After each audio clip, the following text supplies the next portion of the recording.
लेकिन एक लाइन खाली, अरे मारो के पास धके रोबता यार हो से नूर जन डाली हो भतार हो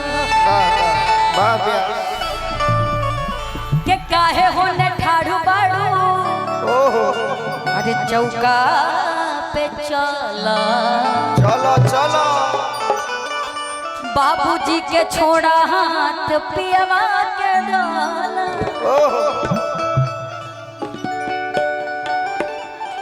होता बेकरारी जाने करावा इंतजार हो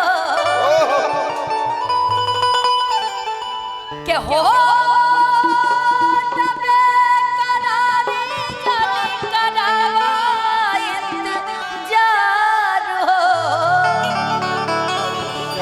अरे माड़ो के पास धके एगो लड़की के बियाह होता। अब खाली सुने वाला लोग बात गवहो में मजा आई। एगो लड़की के बियाह होता और जवन लबर बा ऐसे माड़ो में बांस गड़ल बा उ खड़ा बा पकड़ के। अच्छा करेंट कोनो बात, अच्छा कैमरा मतलब हमारे कपारे पे लगा दो दा पूरा एकदम मिजाजे खराब कर देला। आवा तू तनी देर बदे बांस बन जा। उ लइका बांस पकड़ के खड़ा बा। अरे हमारे ससुराल वाले मॉडल है। उ लइका बांस पकड़ के खड़ा बा कहता है ए हो गोरी तू हमरा से प्यार कइलू, हमरा से वादा कइलू कि जिंदगी भर साथ निभाई, लेकिन आज तहरा के केहू और मिल गई तू छोड़ के जाता है। के होता बेकरारी जाने करावा इंतजार हो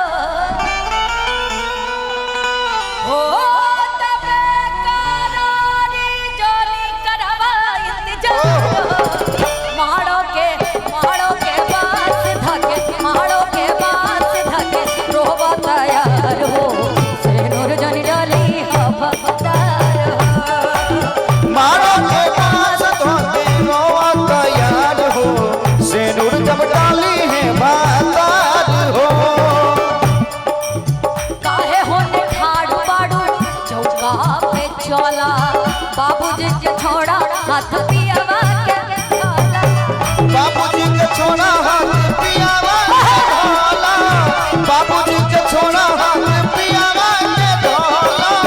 होता बेकरारी जाने करावा इंतजार हो, होता बेकरारी जाने करावा इंतजार हो। मारो के बांस धके रोबता यार हो नूर जानी डाली हो भतार हो। मारो के पास धोके रोता याद हो से नूर जम डाली है भतार हो। मारो के पास धोके रोता याद हो से नूर जम डाली है भतार हो।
राजा जब जाई तेरे तेरे आसवाई, बूढ़ा राजा जब जाई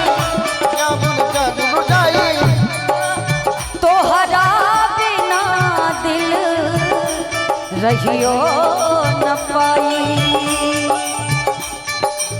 होता बेकरारी जाने करावा इंतजार हो, होता बेकरारी जाने करावा इंतजार हो।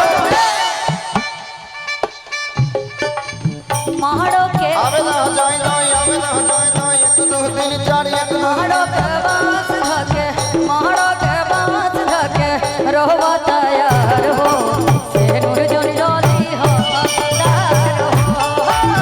मारो के पास धोके रोवा तैयार हो सेनुर जब डाली है भतार हो। काहे होने खाड़ू बाड़ू चौका पे चला बाबूजी के छोड़ा हाथ पियावा के डाला। बाबूजी के छोड़ा हाथ पियावा के धोला बाबूजी के छोड़ा हाथ पियावा के धोला। होठ पे करारे जोने करावा इंतजार होठ पे करारे जोने करावा इंतजार।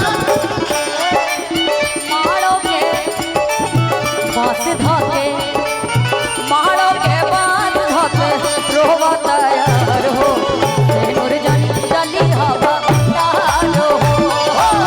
मारो के पास धोके रोवा तैयार हो सेनुर जब डाली है भतार हो। मारो के पास धोके रोवा तैयार हो सेनुर जब डाली है भतार हो। मारो के पास धोके रोवा तैयार हो सेनुर जब डाली है भतार हो। मारो के पास धोके रोवा तैयार हो सेनुर जब डाली है भतार हो। बाप रे अब